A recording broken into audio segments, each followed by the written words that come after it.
है आप सबका वापस स्वागत है। मैं श्याम पाटदार, डिजिटल एंटरप्रेन्योर और बिजनेस कोच। ठीक पड़ा है अपने थंबनेल के ऊपर। माइक्रोमैक्स की फुल केस स्टडी, फर्श से अर्श तक और अर्श से फिर फर्श तक, और इसकी कमबैक स्टोरी भी डिस्कस करूँगा। Full case study based video होगा माइक्रोमैक्स पर, तो पूरा वीडियो देखिएगा। शुरुआत से शुरू करूँगा। ये माइक्रोमैक्स का आइडिया एक्चुअली आया कहाँ से? तो ये माइक्रोमैक्स का आइडिया है जब ये राहुल शर्मा, जिसके फाउंडर माइक्रोमैक्स के, ये जब वेस्ट बंगाल घूमने गए तो वहाँ एक गांव में इन्होंने एयरटेल का एक पीसीओ देखा। उस पीसीओ में इन्होंने क्या देखा कि वहाँ पर जो पीसीओ में जो मोबाइल रखा था, वो इन्होंने पीसीओ वाले से पूछा कि भैया आप ये मोबाइल कैसे चार्ज करते हो? तो उसने बताया कि जो है एक बैटरी है हमारे पास, उस बैटरी को 12 किलोमीटर दूर साइकिल से ले जाकर उस ट्रक की बैटरी को चार्ज करके लाते हैं। रात भर चार्ज करते उसको ओवरनाइट, और उसके बाद सुबह से ला करके फिर यहाँ ला करके उस मोबाइल को, उस पीसीओ को चलाते हुए। यहाँ पर राहुल को प्रॉब्लम समझ में आ गई।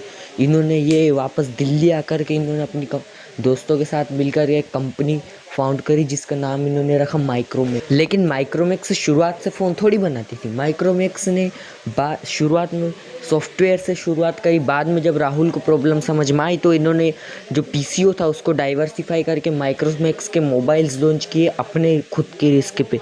साल 2007 में इन्होंने 2.5 लाख से भी ज़्यादा फ़ोन्स बेच डाले केवल इंडिया। और फिर साल 2010 में ये इंडिया की one of the largest mobile handset manufacturing company बन गए।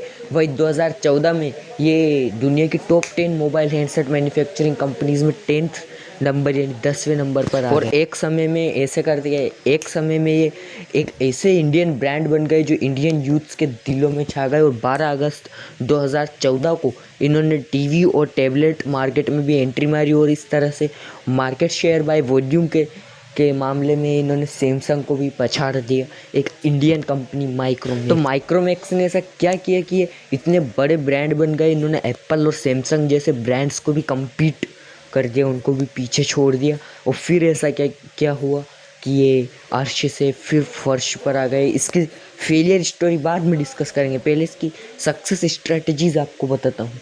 शुरू करूँगा इसकी पहली सक्सेस। तो इनकी पहली स्ट्रेटजी क्लियर स्ट्रेटजी। माइक्रोमैक्स ने शुरुआत से ही अपने डे 1 से अपनी स्ट्रेटजी को बड़ा क्लियर रखा। इन्होंने right product at right place at right price का जो सेगमेंट था, जो लाइन थी, इसको बराबर फॉलो किया, इस रूल को इन्होंने।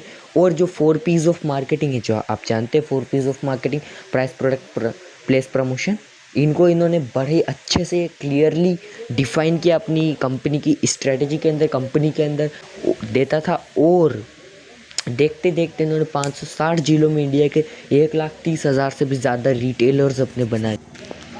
इनकी दूसरी स्ट्रेटजी, इसको बोलते हैं हॉरिजॉन्टल इंटीग्रेशन। क्या होता है हॉरिजॉन्टल इंटीग्रेशन? मतलब आप एक प्रोडक्ट बेच रहे थे, उससे के साथ उससे रिलेटेड और भी प्रोडक्ट लाइंस आपने ऐड कर दी। जैसे आपको अमूल का एग्जांपल देता हूँ। अमूल शुरुआत में केवल दूध बेचा करता था, दूध के साथ ही घी में आया, मक्खन में आया, आइसक्रीम में आया, और ऐसे करते करते वो अमूल जो 50 करोड़ के टर्नओवर था, वो आज 50,000 करोड़ पार कर चुका है। इसके ऊपर भी एक वीडियो बनाऊँगा मैं, जल्दी बनाऊँ।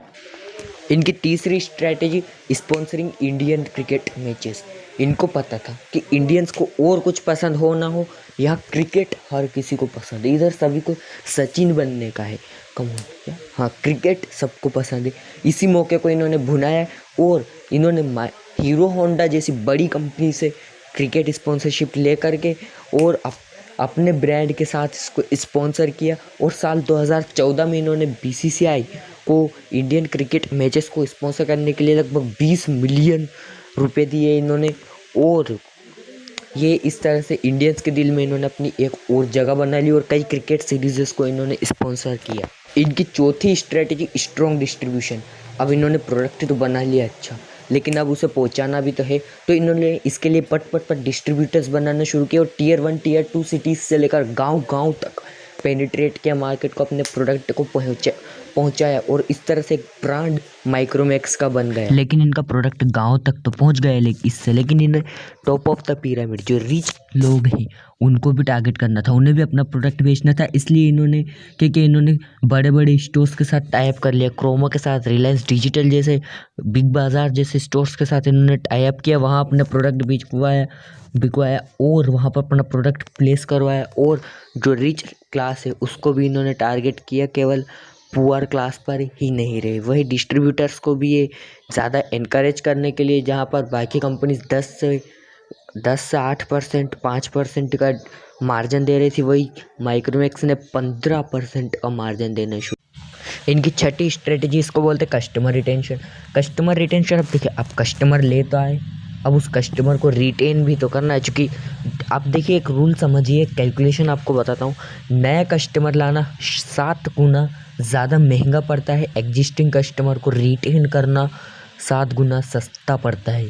तो इन्होंने कस्टमर रिटेंशन के लिए इन्होंने 2-2 साल की वारंटीज़ देना शुरू कर दी। इन्होंने एक्सचेंज ऑफर लॉन्च कर दिए, जिससे कि इनके पास जो कस्टमर आता था वो रिटेन रहता था, और नए कस्टमर्स को भी, रेफरल कस्टमर्स को भी वो लेकर के आता था, और फिर ये उनको भी रिटेन करते थे, और इससे इनका कस्टमर पोर्टफोलियो बढ़ने। इनकी 7वीं strategy use of social media. इन्होंने देखा कि भाई कस्टमर सबसे ज़्यादा एक्टिव कहाँ रहता है, वो सोशल मीडिया पर सबसे ज़्यादा एक्टिव रहता है। वो Facebook, Twitter, LinkedIn, YouTube, Instagram पर ज़्यादा एक्टिव रहता है। तो इन्होंने सोशल मीडिया का यूज़ करना शुरू किया कस्टमर से इंगेज रहने के लिए, उनसे फीडबैक लेने के लिए। अब ये सोशल मीडिया से फीडबैक लेते हैं, उसे अपने प्रोडक्ट में डाल के और उसे फीड फॉरवर्ड कर देते हैं, यानी कि नए प्रोडक्ट में उसको इम्प्रूव करके दे देते। आज आप देखिए, इनके फेसबुक पर 4.7 मिलियन से भी ज़्यादा फॉलोअर्स है, जो कि जहाँ पर ये अपने ब्रांड प्रमोशन करते हैं अपने फेसबुक पेज के। इनके ट्विटर पर 223.6 के अप्रॉक्स में फॉलोअर्स है, जहाँ पर ये बेस्ट डील्स देते हैं। और यूट्यूब पर ये अपने नए लॉन्च को दिखाते हैं, और आज इनके यूट्यूब पर भी 2.36 lakh plus follow YouTube subscribers इनके हैं, फॉलोअर्स इनके यूट्यूब सब्सक्राइबर्स हैं माइक्रोमैक्स इंडिया के। तो इतनी अच्छी स्ट्रेटजीज़ को अडॉप्ट करने के बावजूद भी क्यों माइक्रोमैक्स फेल हुआ, क्यों माइक्रोमैक्स अर्श से फिर फर्श पर आ गया, उसकी मैं 5 स्ट्रेटजीज क्विक आपको बताऊंगा। पहला कारण इनके फेलियर का रहा डिपेंडेंस ऑन चाइना। ये जितने भी फ़ोन्स बनाते थे, कोई भी अपना खुद का R&D नहीं करते, खुद का इनोवेशन नहीं करते। चाइनीज़ कंपनीज ही इनके लिए फ़ोन बनाती थी, वो फ़ोन वहाँ से ख़रीदते थे जैसा बनाती थी, और उसके ऊपर अपना माइक्रोमैक्स का टैग लगा करके और उसको इंडिया में सेल कर देते थे। जैसे इनका एक फ़ोन था कोई X1i करके, वो चाइनीज़ फ़ोन कूल पेड था बेसिकली, लेकिन इन्होंने उसको रीब्रांड कर दिया माइक्रोमैक्स से, और उसे सेल कर दिया। इन्होंने कभी R&D पर इन्वेस्ट किया ही नहीं, जिससे जैसा फ़ोन चाइना से लेकर आते थे, सेम वैसे ही फ़ोन मार्केट में पहुंचा देते थे। दूसरा कारण इनका रहा चाइनीज़ इवोल्यूशन। देखिए, अब यहाँ तक भी सब ठीक था, ये चाइना से फ़ोन ला रहे थे, उसे रीब्रांड कर रहे थे, सब ठीक था। लेकिन प्रॉब्लम यहाँ आई कि ये जो इनके चाइनीज़ मैन्युफैक्चरर्स थे, उनको एक कंट्रोल में नहीं कर पाए। आजकल ये एक बड़ा ट्रेंड चल पड़ा है एसेट लाइट। इसके चक्कर में कोई भी, अगर आपने अपने पार्टनर को ठीक से कंट्रोल नहीं कर पाए, ध्यान दीजिए, वो आपका पूरा ब्रांड खतरे में डाल सकता है। ध्यान दीजिए। तो अपने जो पार्टनर्स हैं उनको कंट्रोल में रखिए, अपने ब्रांड को कंट्रोल में रखिए। अगर आप आउटसोर्सिंग पर वर्क कर रहे हैं, जो कि माइक्रोमैक्स ने नहीं किया, और ऐसे में जो चाइनीज़ कंपनीज थी, उन्होंने चाइना में बैठे बैठे इंडियन मार्केट को समझ लिया और अपना R&D और इनोवेशन करके माइक्रोमैक्स का गेम ओवर कर दिया। तीसरा कारण जिसके कारण माइक्रोमैक्स फेल हुआ, वो था नो अपडेशन। यही गलती नोकिया ने भी करी, यही गलती कोडैक ने भी करी। इन्होंने क्या, ये टाइम के साथ बदले नहीं।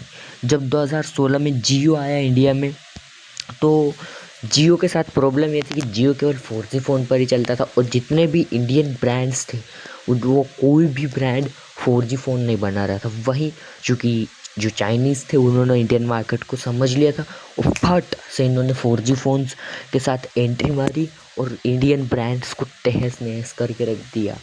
अब यहाँ पर इनके जो USPs थी, इनके जो सस्ते प्राइसिंग वाला सेगमेंट था, इसमें Xiaomi आ गए सस्ते और बढ़िया क्वालिटी के 4G फ़ोन्स लेकर के। जो इनकी डिस्ट्रीब्यूशन स्ट्रेटजी थी, इसमें Oppo, Vivo आ गए, हाईएस्ट मार्जिन आज दे रहे हैं ये माइक्रोमैक्स से भी ज़्यादा। तो इन्होंने वहाँ पे इनकी USP नहीं बची। अब इनके पास चूँकि कोई USP बची नहीं माइक्रोमैक्स के पास, और इसलिए ही इनका गेम ओवर हो गया। ध्यान दीजिए, अगर आपकी भी लेसन बड़ा सिंपल है, अगर आपकी USP केवल ये है कि आप सस्ता माल बेचते, प्राइसिंग आपकी अच्छी है, ये अगर आपकी केवल यूएसपी है तो ध्यान दीजिए, आप ज़्यादा लंबे समय तक नहीं चल सकते। कोई भी ब्रांड आकर के आपसे सस्ता माल बना करके बढ़िया क्वालिटी में बेचकर आपका गेम ओवर कर सकता है। चौथा कारण इनका रहा बेड कस्टमर एक्सपीरियंस। इनका जो कस्टमर एक्सपीरियंस था वो अच्छा नहीं था। हाँ, ऑफ कोर्स इनके जो फ़ोन थे वो उनको एक बार अगर आप चार्ज कर लो तो 30 दिन तक इनकी बैटरी बैकअप देते थे, लेकिन फेल हुए ये कोई अपडेट्स निकालते नहीं थे। वही जो चाइनीज़ ब्रांड्स थे वो हर 3 से 12 महीने में एक अपडेट निकाल देते थे। इससे यहाँ पर इनका गेम ओवर हो गया और ये फेल हो गए। पांचवा कारण इनका रहा, जो फेलियर का कारण रहा वो रहा रॉन्ग पोजीशनिंग। यही गलती टाटा ने भी जब अपनी नैनो लॉन्च करी तब यही गलती टाटा नैनो ने भी करी थी। इन्होंने ठीक से पोजीशनिंग करना इनको नहीं आया। इन्होंने अपनी पोजीशनिंग करी एक सस्ते ब्रांड के तौर पर, लेकिन फेल वही हुए ना। शाओमी आ गया इससे भी सस्ता फ़ोन लेकर के, और अब मेंटालिटी बन गई माइक्रोमैक्स केवल सस्ता फ़ोन है, जबकि शाओमी भी सस्ता था और लेकिन उनके प्रोडक्ट की क्वालिटी अच्छी थी। तो सस्ते के चक्कर में इनका गेम ओवर हो गया। ध्यान दीजिए, इस तरह के कोई भी पोजीशनिंग मत करिए जिससे कि बाद में आपको लॉस हो सके। ब्रांड पोजीशनिंग बड़ी इम्पोर्टेंट है, किस तरह से आपका ब्रांड पोजीशन आप कर रहे हो मार्केट के अंदर। लेकिन अभी भी माइक्रोमैक्स लोगों के दिलों में ज़िंदा है, डिस्ट्रीब्यूटर्स के दिलों में ज़िंदा है।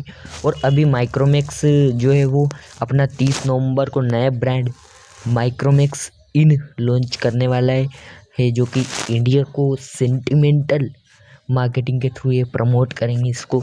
तो देखना होगा क्या ये ब्रांड इनका सक्सेसफुल हो पाएगा। और आप कौन सा फ़ोन यूज़ करते हो कमेंट्स में ज़रूर बताएं। वीडियो पसंद आए तो वीडियो को लाइक कीजिए, शेयर कर दीजिए अपने सभी दोस्तों के साथ, ताकि उनको भी पता चले माइक्रोमैक्स की इस पूरी केस स्टडी के बारे में। और चैनल को सब्सक्राइब करके बेल आइकन को ऑल पर सेट से ज़रूर। तो वीडियो को अंत तक देखने के लिए आप सभी का बहुत बहुत धन्यवाद।